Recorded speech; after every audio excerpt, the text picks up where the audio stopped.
Hello everyone, it is I, OmnusI, here one more time for a State of the Dungeon video. Tonight is March 30th.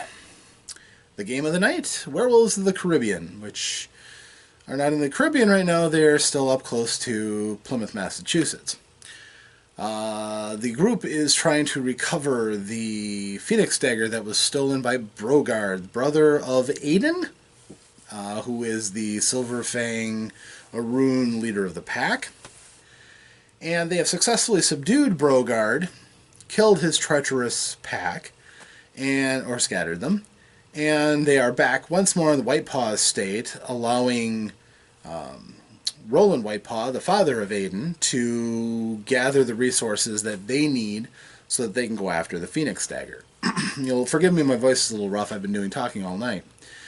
This was a preparation session. It was a lot about celebrating the characters' individual achievements, advancing them a little bit further along the lines, kind of in place of having a moot where there's a gathering of a lot of werewolves together and celebrating the same things. They were kind of power leveled by the Silver Fangs.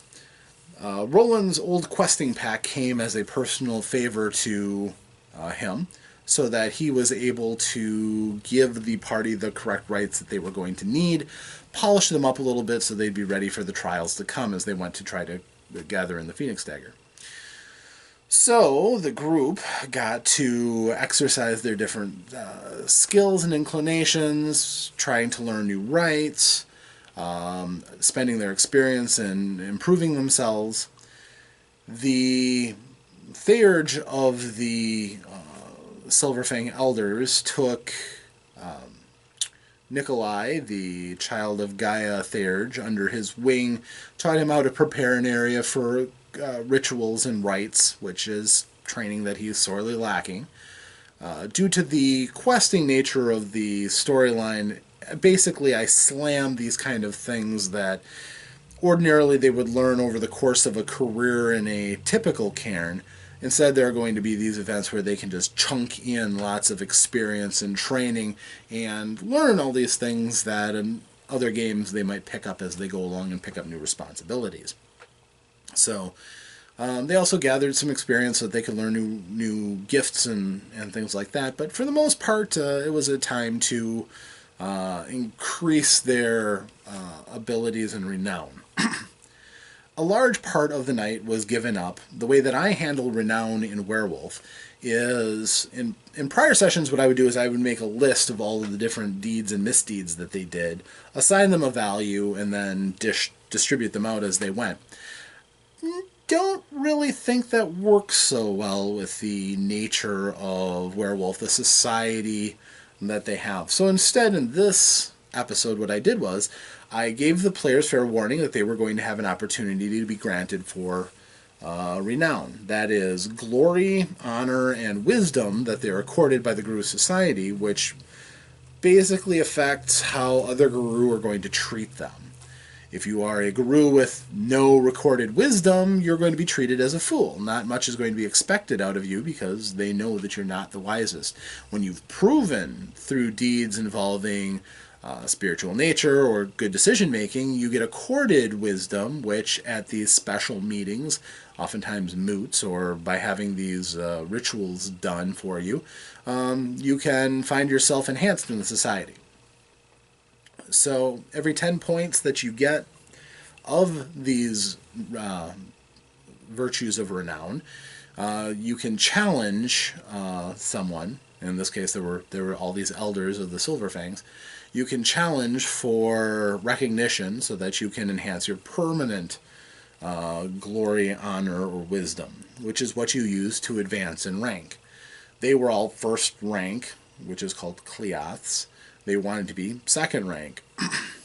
Well, I then let them brag about all the different deeds that they did, put their own spin on them to try to get ahead. Those misdeeds that they may have kind of hid, the spirits were paying attention to, and they were consulted as well. So if they bragged about getting something that they got through skullduggery or, less than glorious methods, the spirits would chirp up and they would give the full story so that they lost some renown here, but were accorded it in other ways.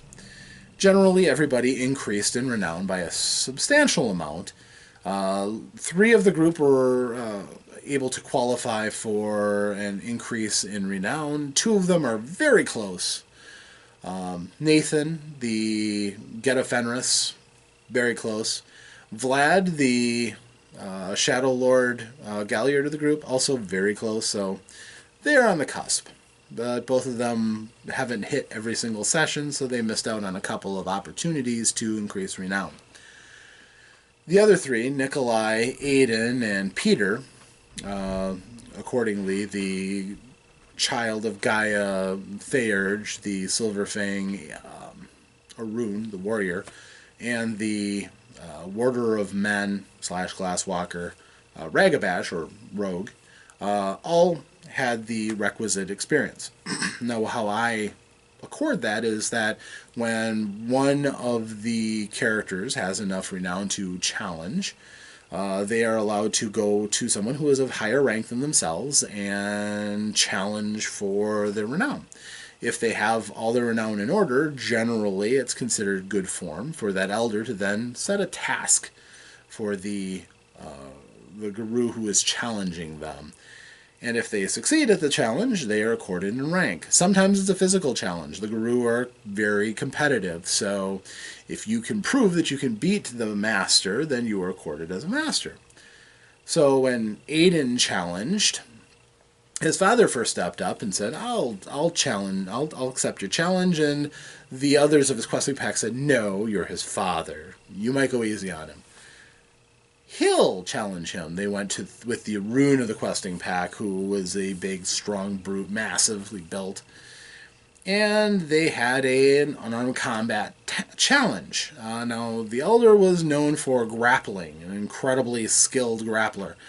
So Aiden first danced out of his way and threw a couple of punches, which didn't have a great deal of effect. When he finally did get grabbed, he attempted to change form to wolf form so he could try to slip out of the grasp. That didn't work very well. It ended up he got slammed to the ground by the Elder to get released, and he was nearly knocked unconscious. However, because of some rather poor dice rolling on my part, he managed to rebound. He spent a point of willpower, which meant he shrugged off the ill effects of his wounds, at least mentally, if not physically, and he finished off the Elder with a really good blow that I did not roll a good defense against. So he won, and he is now a Fostern, so he did well for that. I honestly thought he was going to go down, but he made it. A combination of him rolling well when he needed to. When he didn't roll well, it just prolonged the fight and added more drama, honestly. My dice were pretty cold for that. When the Theurge challenged for rank, Ivan, the Theurge who was from the questing pack, said, all right, you think you're ready? You think you have the capacity to be a more advanced Theurge? Let's see how many spirits I can stuff into you before you can't take any more. So he went to the Umbra and summoned as many spirits as he could and basically crammed them into his spiritual form. He was glutted with a massive amount of gnosis and a lot of spirits that were just pressing in on his identity. He successfully made all the rolls I had, several stamina rolls, a couple of gnosis rolls to see if he was able to handle the spiritual power. It'll be interesting to see if he ever remembers that he has the ability to do some of those things. He might make his job a little easier down the road. He might be able to pull something out later. I like to be flexible in my werewolf games. But he made his rolls, and he was not adversely affected by the experience. He ended up successfully passing, and now his character is also a Foster. Part of the meat of the night was when Peter also made his bid, and as a Ragabash, the Silverfangs didn't have a Ragabash in their number, so their Galliard went over and took him aside and said, all right, Roland, that's Aiden's father again, I know he has a diary. Why don't you go into the house, bring back the diary and the closest thing that's to that diary. figuring it would be some kind of a trinket or treasure that he would value to show that it was his diary without having to go into it. And he went in and he tried. He stealthed into the house. He found out that the lock was warded to the study. Large bear spirit was bound and menaced him, chased him away from the study. After looking through the library and finding out there was nothing of any great value there, he then went to their bedroom, snuck in, and by comparing what he knew of the layout of the house, he determined that there was probably a private study between the public study and the bedroom. So he went looking for a secret door, didn't find it. Tried using his means of forcing his way into the door that he was so sure was there, and he botched. Botching in Werewolf the Apocalypse is actually kind of tough. If you roll any successes on the dice you roll, it's not going to be a botch, it's just going to be a failure. You have to roll one or more ones and no successes at all. He managed very well to botch. So he got nailed by the spirit that was warding the room. When you are a high-ranking Silver Fang, you can have your estate guarded by powerful spirits, and a falcon spirit was guarding his place of rest. And leveled Peter. Well, he picked himself up, and then he thought, well, the study did have a fireplace, so he climbed up on the roof, he went down the fireplace, in lupus form. No real hands to stop himself, so he was just kind of scooting down, and, well, the fire wasn't completely out. Werewolves don't like fire. He did not roll well for his soak, so he got his butt singed pretty badly. So now he's badly hurt. He did, however, find a secret door. He rolled on one of his gifts, Open Seal, which causes locks to open and reveal themselves.